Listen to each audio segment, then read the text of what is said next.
मौत का कुआं। ये भूतिया खूनी कहानी रेगिस्तान के एक मौत का कुआं की है, जहां केवल पानी की एक बूंद की तलाश में कई जिंदा इंसान दफन हो गए। दरअसल शहर से कई किलोमीटर दूर एक वीरान रेगिस्तान था। रेगिस्तान के आसपास कुछ ऐसे रहस्यमयी जगह थी जहां खनिज पाए जाने के संकेत मिले थे, जिसकी लालच में कई लोग उस रेगिस्तान में जाने की कोशिश करते थे और रेगिस्तान की रेत में कहीं खो जाते थे। हालांकि कुछ लोगों का अनुभव वहां से वापस आने का भी था, लेकिन वह रेगिस्तान के ज्यादा अंदर तक प्रवेश नहीं कर पाए थे, इसलिए उनकी किस्मत अच्छी थी। ऐसे ही एक व्यक्ति जिसका नाम कृपाल सिंह था। दरअसल वह ऊंट से रेत के रास्ते सामान ढोने का काम करता था। एक दिन गलती से वह भटक कर मौत के रेगिस्तान के करीब पहुंच जाता है, लेकिन उसका ऊंट आगे नहीं बढ़ता और वह वापस लौट आता है। कृपाल सिंह ने भूतिया रेगिस्तान की खूनी हलचल महसूस की थी। उसे समझ में आ गया था कि यदि उसका ऊंट उस जगह से उल्टे पास भागा है तो जरूर वहां की खून रहस्य छुपा है। रेगिस्तान में एक सोलर प्लांट लगने वाला था, जिसके लिए उसी रहस्यमयी रेगिस्तान में सर्वे टीम रिसर्च करने पहुंचती है। रिसर्च टीम को पता लगाना है कि रेगिस्तान के किस हिस्से में सबसे ज्यादा तेज सूरज की रोशनी आती है, क्योंकि उसी की किरणों की मदद से विद्युत उत्पादन किया जा सकता था। रिसर्च टीम स्पेशल गाड़ी से रेगिस्तान में पेट्रोलिंग करने लगती है।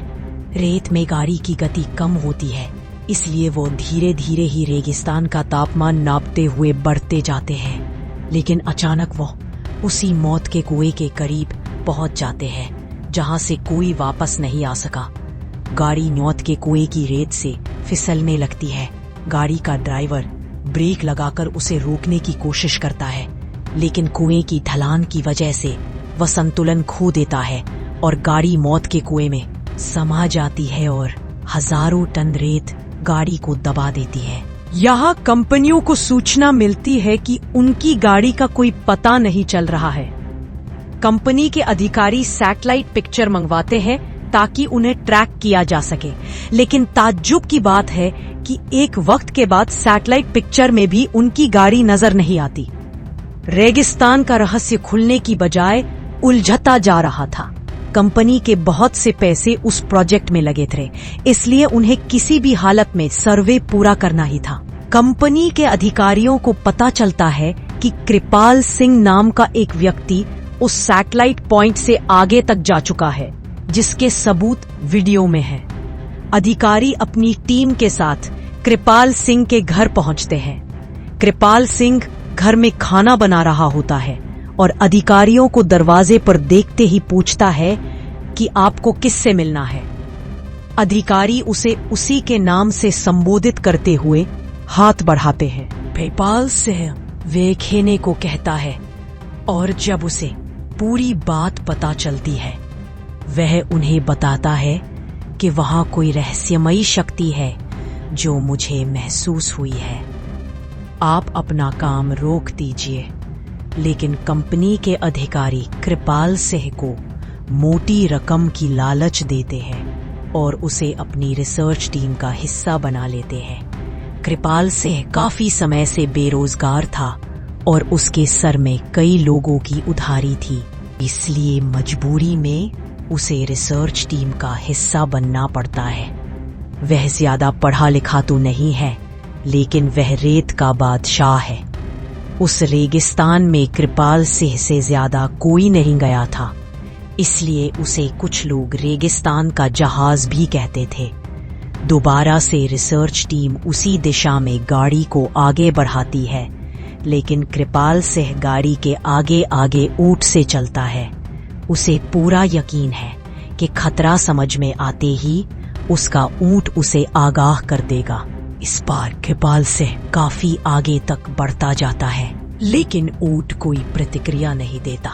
कृपाल सिंह को संदेह होने लगता है कि कहीं ऐसा तो नहीं कि इस बार ऊंट को पता ही नहीं चल रहा हो कि आगे खतरा है। कृपाल सिंह के पीछे रिसर्च टीम की गाड़ी बढ़ रही होती है। अचानक गाड़ी की गति तेज होने लगती है और वह फिसलते हुए कपाल से बगल से आगे निकल जाती है। उन्हें समझ नहीं आता कि गाड़ी की गति अपने आप तेज कैसे हो रही है।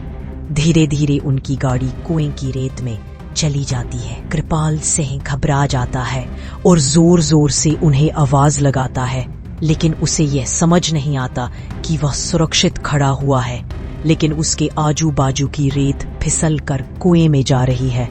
वह अपने ऊंट को पीछे करके वापस आ जाता है और जब कंपनी के सभी लोगों को यह पता चला है तो वह इस बात की गंभीरता को समझते हुए अपना कार्य रोक देते हैं। सभी उसे मौत का कुआं जोन घोषित करते हैं। दरअसल वह कुआं रेगिस्तान का रक्षक है, जो रेगिस्तान में रहने वाले जीव जंतुओं की रक्षा करता है और वहां किसी भी प्रकार का बदलाव नहीं होने देना चाहता। कुएं के अनसुलझे रहस्य के साथ यह कहानी समाप्त हो जाती है।